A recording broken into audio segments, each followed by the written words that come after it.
इमरान खान साहब के official account से जो है वो कल जनाब ट्वीट किया गया और उस पर उन्होंने कहा जी जुल्म व जबर के बदतरीन दौर में 5 अगस्त की कॉल पर पाकिस्तानी कौम की बड़ी तादाद में निकलकर उन्होंने एहतजाज रिकॉर्ड करवाना ना सिर्फ काबिल तारीफ़ है बल्कि मुल्क पर छाई जुल्म की अंधेरी रात में तुलुए सहर की नवीद है। अवाम ने जैसे तमाम तर फसाइयत के बावजूद कल सड़कों पर निकल कर अपने आइनी हकूक़ के लिए एहतजाज रिकॉर्ड करवाया, वो काबिल तहसीन है। अच्छा ज़हन में रखिएगा, मैं आपको एक बात बता दूं कि सियासतदान जो होता है ना वो कभी भी एक्सेप्ट नहीं करता कि अगर उसका एहतजाज फेल हो जाए, लोग कम निकले, वो कभी भी नहीं मानेगा। वो कभी भी ये नहीं कहेगा नहीं नहीं नहीं लोग थी। अगर आपको याद हो कि 2014 के अंदर भी इमरान खान साहब जब धरना देते थे, धरना दिया हुआ था उन्होंने इस्लामाबाद में डी चौक के ऊपर, तो अक्सर औकात, अब तो ये स्टेटेड फैक्ट है, मैं कोई नई बात नहीं आपको बता रहा था, कि अक्सर औकात जो है वो खाली कुर्सियों से खिताब कर रहे होते थे। कई दफ़ा ऐसा भी होता था, मतलब आगे जो है वो 10-15 लोग सिर्फ बैठे होते थे, लेकिन वो बात इस तरह करते थे जैसे पता नहीं हज़ारों का मजमा जो है वो सामने बैठा हुआ है।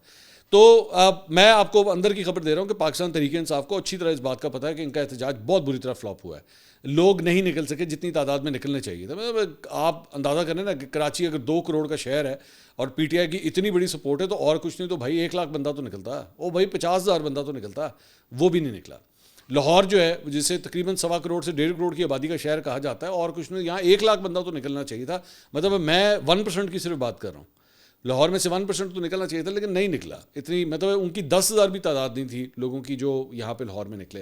तो पाकिस्तान तहरीक इंसाफ को अच्छी तरह पता है कि लोग जो है वो नहीं निकले। सलमान अकरम राजा साहब ने खुद भी इसका जिक्र भी किया कल मीडिया से बातचीत करते हुए। खैर, इमरान खान साहब को ट्विटर अकाउंट जो भी इसको इस्तेमाल कर रहा है, उसने कम से कम ये सारा कुछ ये लिखा कि जनाब बहुत ज़बरदस्त था, कमाल हो गया, ये हो गया, वो हो गया। उन्होंने कहा हमारी तहरीक का अगला अहम दिन जो है वो 14 अगस्त है। ये वो दिन है जब हमारे आबाओ अजदाद ने कुर्बानियाँ देकर अंग्रेज़ों से तो आज़ादी हासिल कर ली थी, लेकिन कौम आज तक हकीकी आज़ादी से महरूम है। इस मुल्क में जब तक आईन व कानून की बहाली नहीं होगी, आज़ादी नहीं मिलेगी। 14 अगस्त को वतन अजीज़ में जारी फसाइयत के खिलाफ पूरी कौम एक मरतबा फिर भरपूर अंदाज में निकले। अच्छा, अब ये एक सेफ बेट है कंपैरेटिवली। 14 अगस्त को अगर आप 5 अगस्त के साथ कंपेयर करें ना, तो 14 अगस्त एक्चुअली एक सेफ बेट है। अभी थोड़ी देर पहले जिस तरह मैं आपको बात कर रहा था कि 14 अगस्त की शाम को, रात को अच्छा खासा रश होता है, मतलब हर कोई बाहर निकला होता है, they want to have a good time, they are celebrating it. Pakistan के हवाले से जो है वो उसको सेलिब्रेट कर रहे होते हैं। तो आप ऑटोमेटिकली कह सकते हैं भाईजान ने साड़ी कॉल से बाहर निकले ना। वो बड़ा एक आसान तरीका है कि आप कह सकते हैं देखें हर जगह जो है वो पाकिस्तान तरीके इंसाफ के लिए लोग जो है बाहर निकले हैं। तो that's still a safe bet. आपको एक कवर मिल जाता है कि हाँ जी ठीक है, ऐसा ही बंदे है। उसके बाद आगे उन्होंने कहा कि एक मरतबा फिर वाज़ेह कर रहा हूँ कि जिन मेंबरान असम्बली को नाहक नाअहल किया गया है, इनकी नशस्तों पर कोई इंतखाब नहीं लड़ेगा।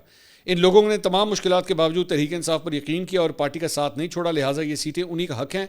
ज़िमनी इलेक्शन में हिस्सा लेने का मतलब होगा कि हम उनके नाजायज़ अमल को जायज़ करार दे रहे हैं। ज़िमनी इलेक्शन में हिस्सा लेना हमारे लोगों की कमर में छुरा घोंपने के मुतरादिफ होगा।